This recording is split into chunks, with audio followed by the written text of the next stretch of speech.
Every morning in a quiet little town, an old man named Scoot drove through the streets in his faded blue van. He was in his 60s, wore a worn-out hat, and had eyes filled with kindness. His mission was simple: to find and help stray dogs. With patience and love, he stopped at every corner, offering water, food, and a gentle touch to those that no one else seemed to notice anymore.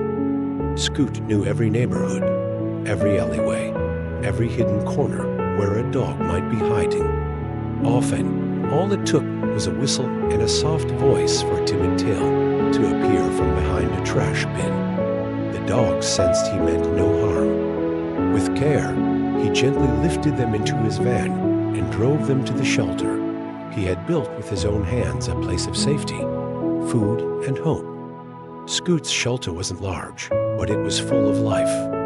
Every dog had a name, a warm bed, and fresh food. Each morning, he greeted them one by one, telling stories as he cleaned, treated wounds, and gave hugs. Some were old, others just puppies, but all looked at him like a father. Scoot asked for nothing in return, only their companionship, their presence, and their silent gratitude. As time passed, word of Scoot's kindness spread throughout the town. Some people brought food, others helped clean the shelter. Children waited on sidewalks just to wave at him as he drove by. Scoot always smiled, even when tired. The dogs followed him everywhere, a quiet and loyal family that moved with him like shadows made of fur and love.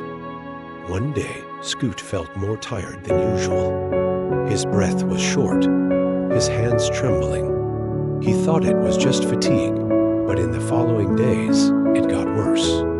Still, he continued to care for his dogs, though with slower steps and a dimmer gaze.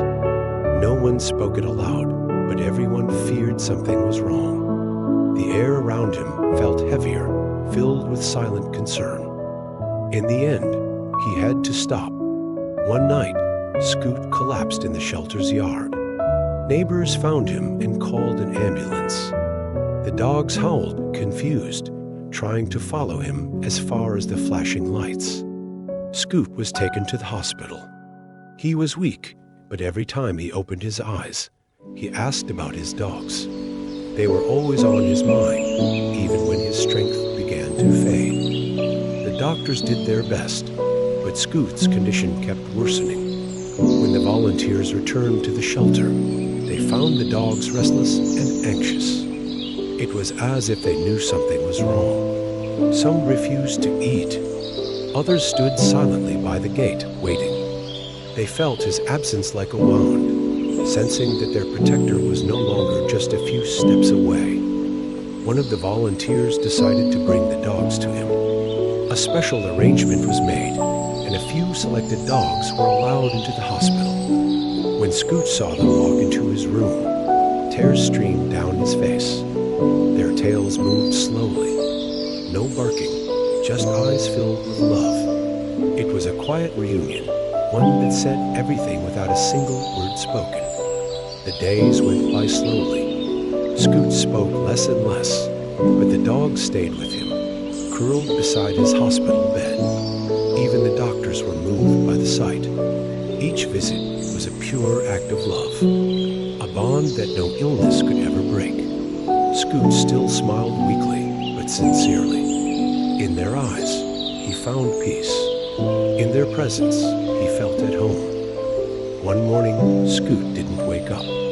He passed quietly, with one of his dogs lying beside him. The news spread quickly. The whole town felt the loss. Children cried, neighbors embraced.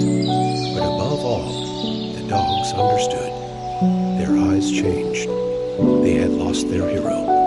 Their world would never be the same. Yet, in their hearts, his love remained. The day of the funeral came. The town paused to say goodbye to Scoot.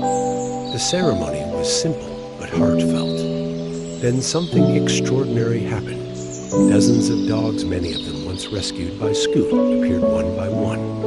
No one had called them, yet they came, quietly gathering around the coffin. Their presence spoke of loyalty, memory, and love stronger than words. Some sat, others lay beside the coffin.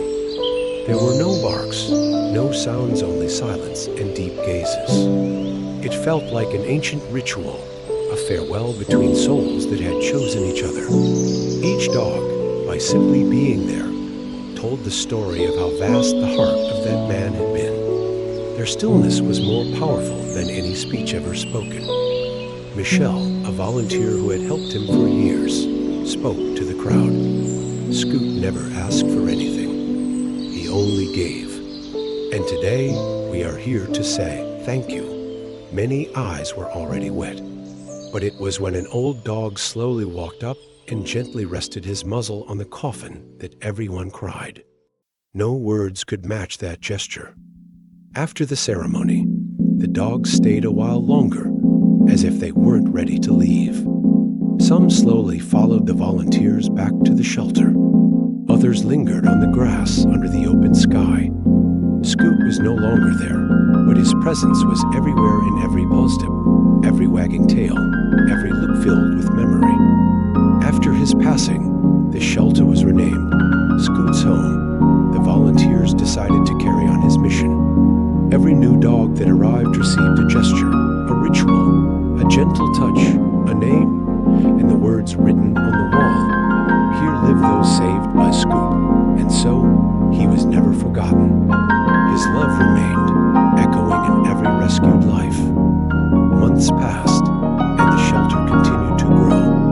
Every corner spoke of him, his hat hanging on the wall, a photo by the entrance, his van parked like a monument. New dogs joined the old ones, creating a community built on second chances and affection. Scoot's spirit lived on in every bark, every tail wag, every rescued life that crossed the gate. Every year, on the day of his passing, the town held a small ceremony. Children brought flowers, volunteers shared stories. The dogs were oddly quiet on that day, as if they felt the absence, as if they were still waiting for that faded blue van to roll in from the distance. It was a sacred silence, one born of memory, respect, and love. Michelle became the new leader of the shelter. She ran everything with the same dedication Scoot had shown. But every time she went to rescue a dog, she thought of him, his kind eyes, his calm voice. And every time she succeeded in saving a life, she smiled, because she knew Scoot would have done exactly the same.